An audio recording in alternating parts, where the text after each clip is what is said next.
confirmed number of cases of the coronavirus in Los Angeles County comes to 188,481. The confirmed number of deaths reaches 4,621. Here in Torrance, the total number of confirmed cases is 1,028, with total confirmed deaths at 59. We anticipate those numbers to increase as the county updates its last 24-hour operating period. Welcome to COVID-19 Today. I'm Rhiannon Trutanich. It's 2 p.m. on Saturday, August 1st. The Centers for Medicare and Medicaid Services is partnering with the CDC to give providers reimbursements for emphasizing important COVID-19 information. Payment is available to physicians and healthcare providers to counsel patients at the time of the coronavirus testing. This means sharing information about the importance of self-isolation after they are tested and prior to the onset of symptoms. The Centers for Disease Control and Prevention says the transmission of COVID-19 happens from symptomatic, pre-symptomatic, and asymptomatic individuals, emphasizing the importance of self-isolation as the spread of the virus can be reduced significantly by having patients isolated earlier while waiting for test results or symptom onset. When individuals with the virus separate from others and are in quarantine, there can be up to an 86% reduction in the transmission of the virus compared to a 40% decrease in viral transmission if a person isolates after symptoms are noticed. Provider counseling to patients at the time of the COVID-19 testing is crucial. CMS will use existing evaluation and management payment codes to reimburse providers who are eligible to bill CMS for counseling services, no matter where a test is administered. If you think you're wearing your face mask correctly, you might want to double check.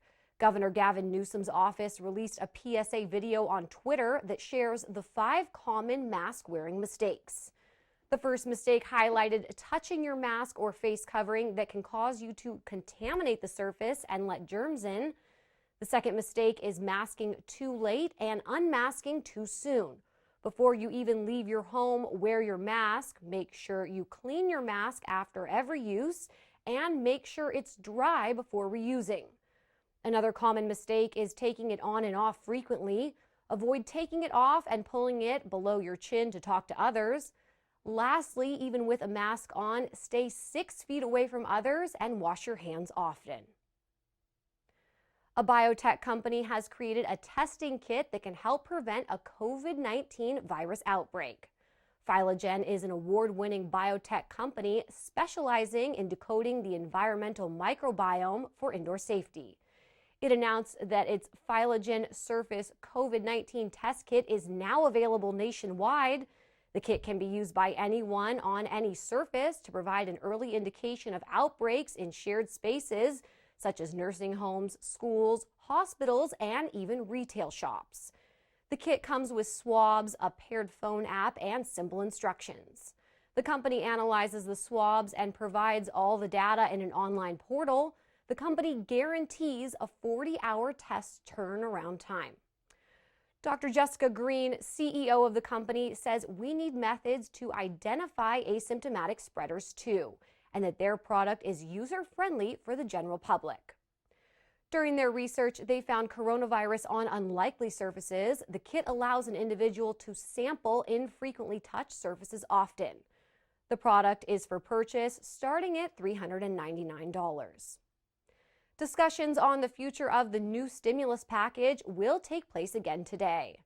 With the federal enhanced unemployment that many Americans have relied on during the pandemic expired, Democrats and Republicans still haven't made a decision over the new stimulus package.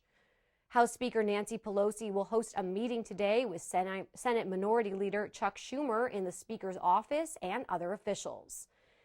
The additional $600 a week people were receiving was meant as an added boost to help with the economic fallout.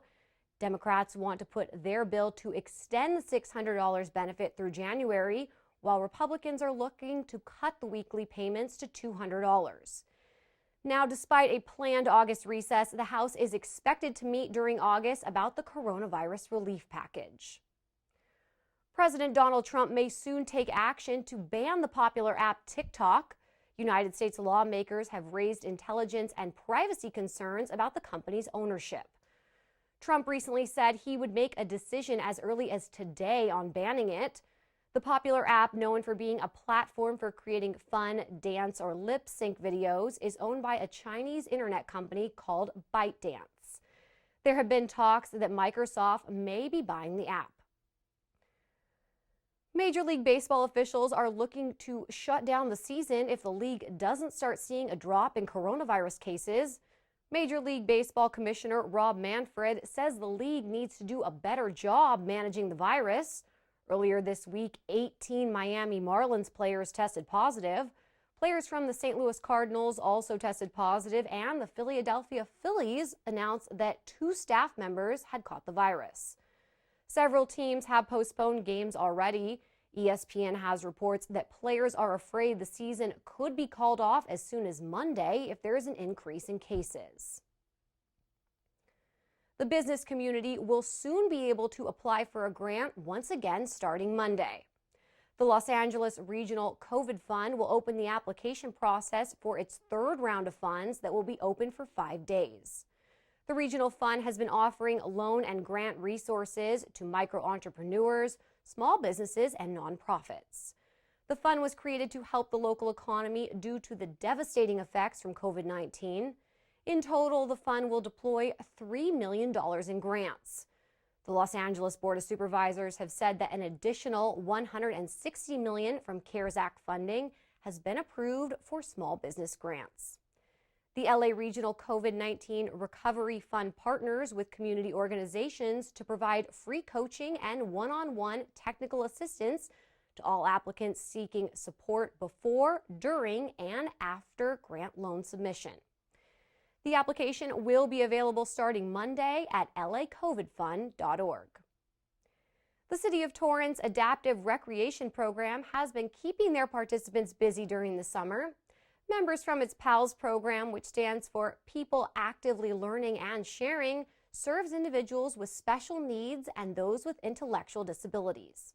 Staff says they have worked hard to offer Monday night fun Zoom activities such as karaoke night, bingo, and Disney trivia.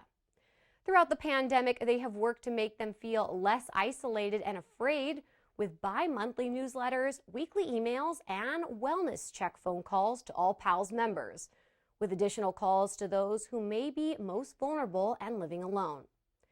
And other great news, the city's PALS members were the recipients of personal protection equipment donated by the Autism Society. 100 disposable face masks, face shields, and hand sanitizer kits were distributed to PALS members through a pickup at City Hall. City staff hopes to continue to add virtual activities to the existing program to ensure this special population is not forgotten. A big-name department store announced it will soon be cutting back on their staff. Nordstrom officials say they have plans to lay off employees due to the pandemic. The company did not say how many positions they plan to cut. The retailer did close some of its stores in mid-March. Nordstrom is one of many businesses that have been negatively affected by COVID-19. The Nordstrom at Del Amo Fashion Center is open for business. Retailers at the Del Amo Fashion Center are bringing the shopping experience to the outdoors again. Various stores located inside the mall are currently set up in the outdoor village as part of Del Amo's outdoor market. Today through Sunday from noon to 4 p.m., you can stop by to shop at retailers like Kate Spade, Game Chest, Hollister, Kiehl's, Nature Republic, Mercy's, Cold Stone, Pink's, and Tesla will be set up at their own pop-up. They hope to bring different brands to each weekend to the outdoor village. This is the first time closed retailers at Del Amo Fashion Center will be able to continue business as they were ordered to shut down by Governor Gavin Newsom on July 13th. A Japanese restaurant at the Miyako Hybrid Hotel in Torrance opened their outdoor dining space for the first time today. Out their outdoor patio, you can find tables 6 feet apart where you can enjoy a safe and delicious meal.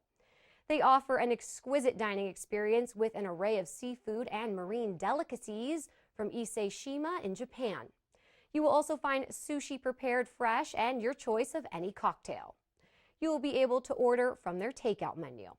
The hotel has implemented many safety measures, including having clearly marked floors to remind people to socially distance. All furniture in public spaces has been arranged to incorporate social distancing guidelines. Elevators and gift shop at the hotel has limited capacity. They have also increased the frequency of cleaning and sanitizing in high traffic areas. If you plan to stay at their hotel, they have also taken extra steps to make sure the rooms are the cleanest. They leave rooms vacant for 24 hours. Housekeeping takes extra time to clean rooms with stricter disinfecting procedures and pays particular attention to certain areas and much more. To check out the latest, head to issei-shima.us. Outdoor dining is based on availability and you can make a reservation. The Torrance Police Department has arrested 2 suspects in a hate crime and vandalism incident. 29-year-old Gregory and Rachel Howell were arrested recently after allegedly getting out of their car and yelling "white power" and "only white lives matter" along with other profanities during a road rage incident. This took place on July 22nd in the area of Artesia and Prairie Avenue. A video of them yelling quickly circulated on social media. In the video, Howell is also seen making a hand salute. The male suspect then got a shovel and hit the victim's car as the victim drove away. The car sustained damage to the driver's side mirror. One of the victims filed a police report the next day after the incident. Authorities soon obtained arrest warrants, then made their arrest this past Friday. The investigation is being conducted under the Special Operations Bureau. Anyone with information regarding the case is encouraged to contact the Torrance Police Department at 310-328-3456. The Volunteer Center South Bay Harbor Long Beach celebrates a milestone for one of their programs. This weekend marks the 20th week of its Food for Kids South Bay deliveries since schools were shut down due to COVID-19. As soon as this happened, the Volunteer Center worked with its school partners to make special arrangements to make sure children continue to receive meals during the weekend. They have delivered more than 1,500 total bags since then. Recently, one of their partner schools sent thank you notes for their support. The Food for Kids program is the center's volunteer and donation-driven food pantry that provides bags of non-perishable food and health-related items to low-income students at partner schools in Torrance and across the South Bay during the weekends. You can support the program by making a monetary donation and also donate food. They are accepting donations by appointment only at their main office on Cravens Avenue in downtown Torrance. You can review the items that the Volunteer Center needs at volcenter.org. It's summertime. We want to hear what your summer plans are and how you plan to make it the best one yet. No matter how big or small your summer plans are, we want to hear how you're capturing each summer moment, even if it's just relaxing at home. Share your summer fun story. Email us at covid19today@torranceca.gov. Well, before we go, at the end of each program, we like to share stories from our community, feel-good pictures, images, and videos that reminds us of how resilient our community is and how Torrance truly cares. One of Torrance Memorial Medical Center's high school piano volunteers showed appreciation for its frontline workers recently. The lobby at Torrance Memorial was filled with tunes as James and Joseph Godenick and Sean Antoine Giorgi all performed an appreciation concert for staff workers. James planned the entire event with the support of his parents. If you have a great story to share or just want to say hello, send us an email. We'd love to hear from you. That's our update for COVID-19 today. We hope you'll join us again tomorrow at 2 p.m. as Christine Lee brings you the latest updates. Be safe, stay healthy, and thanks for tuning in. We'll see you next time.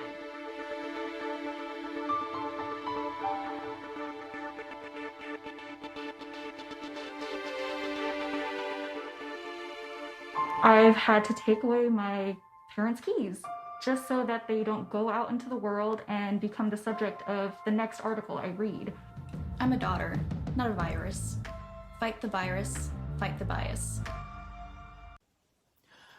Hi, this is Ken Jung, and I just want to send all my thoughts, loves, and prayers to everyone affected with coronavirus, aka COVID-19, and just want to thank everybody for practicing social distancing, which is easy for me because I don't have any friends. But social distancing is 6 feet apart from everybody. Also, Dr. Sanjay Gupta said it best: behave as if you already have the virus. So behave as if you're already positive. Then what would you do? You would keep yourself socially isolated. You wouldn't want to infect anyone that you love or anyone around you. And that is social distancing, which is being 6 feet apart from everybody. And also go to the cdc.gov website. They have an amazing resources there. If you're ever concerned that you may have it, go to the symptom self-checker, and you can also look up symptoms for people who you love, not just you. So go to the cdc.gov website, stay informed, stay educated, and stay socially distant. Love you.